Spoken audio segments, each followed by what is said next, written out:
me tell you why I didn't come back on Monday as was scheduled. Look, folks, it was the last day of my vacation. I had just ended a day. It was Friday, ended a day. I caught one of the biggest trout that I caught all trip. I was feeling really good. And so the studio, the location of the studio in North Texas where the Newsmax studio is, I get this word from my wife. There are some massive storms moving through the area, and people who, lifelong Texans, said they've never seen a storm quite that wicked move through. And so basically the electric strikes took out a lot of sensitive equipment and not only knocked us off of the air on television, knocked us off on the radio show as well. So it was a scramble, a mad dash, and I got to thank a lot of the folks in the engineering department for getting us back up in record time. So thank you guys, appreciate that. So that's why I didn't make it back as planned on Monday. I so appreciate all of your emails asking about my well-being, and I appreciate Todd Starnes too, filling in while he was nursing an injury the entire time, but you didn't know that. Todd went the extra mile to deliver for my audience, and that's more than I can say for the majority in our government.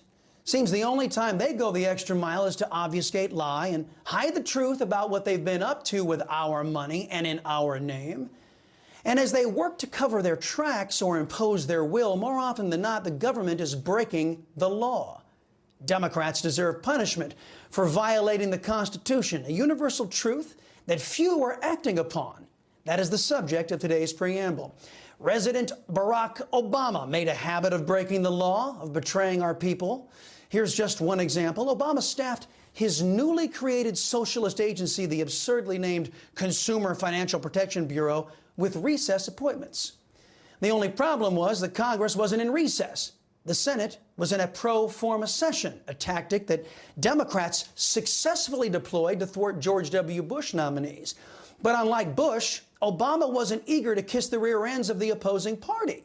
So Obama just ignored the Constitution and said, hey, what are you going to do about it? Turns out nothing. No Republican like Paul Ryan or Mitch McConnell lifted a finger to punish Obama for going rogue against our people and the Constitution. Fast forward to Obama's third term in the Biden regime, having realized the GOP leadership is basically rudderless, valueless, leading a political party that prizes pleasing Democrats over keeping faith with the Constitution and their voters. The Biden regime used our taxpayer money to silence free speech online. That's right. According to the Fifth Circuit, the Democrat regime violated the First Amendment to the United States Constitution. That is an abridgment of one of our most sacred rights.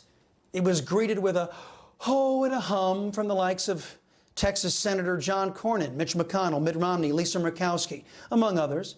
Now, I'm livid that Democrats have grown so bold as to attack the very foundation of the American Republic, the right of the people to object to what their government is doing.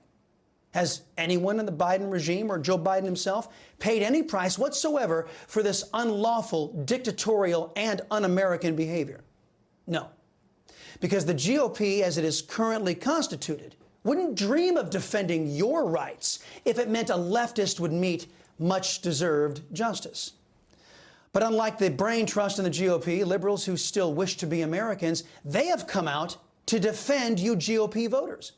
When New Mexico's little tyrant, Governor Michelle Lujan Grisham, issued a suspension of the Second Amendment in her state, it was guys like constitutional law professor Jonathan Turley, not senators like Tom Cotton, John Thune, or Shelley Moore Capito, who raised a stink. Turley, a man who voted for Obama twice, said the Democrats really need to take steps to curb violence in their states. But using criminal violence as an excuse to take away constitutional rights of law-abiding citizens under the guise of a public health emergency, well, that's a betrayal. And I'll add to that. The Democrat Party has put into place soft-on-crime policies, leading to a massive crime wave across this country. And after the Democrats' criminals take advantage, those same Democrats use the criminals' actions as a premise to take away your rights, the rights of law-abiding citizens. Real Americans don't do that. Dictators do. If you and I break the law or violate the Constitution, our punishment is swift, especially if we are conservative or Republican or anyone with the last name of Trump. So when Democrats break the very compact that we citizens agreed to, that same compact that those same Democrats swore to uphold and defend, shouldn't they pay a price? These politicians get elected swearing that they're the best qualified people to run government. Can they actually claim in the next breath that they're ignorant of our laws and Constitution? In my view, if those in government are found to be breaking our laws at any level, those people responsible should face an automatic hefty fine for each offense, coupled with mandatory constitutional instruction courses for the first offense. Now, anyone can make a mistake, but there is no 3 strikes rule here. For the second offense, there should be a mandatory fine, expulsion from government, a lifetime banishment from government, and mandatory jail time. Our Constitution is chains on government's power and ability to abuse us. We, the people, should never tolerate anyone among us or in government abusing that trust. Since Washington will never vote consequences for themselves, we, the people, must impose it on them, impose those punishments through an Article 5 Convention of States. But we'd better hurry. At this rate, there won't be a Constitution to save for much longer.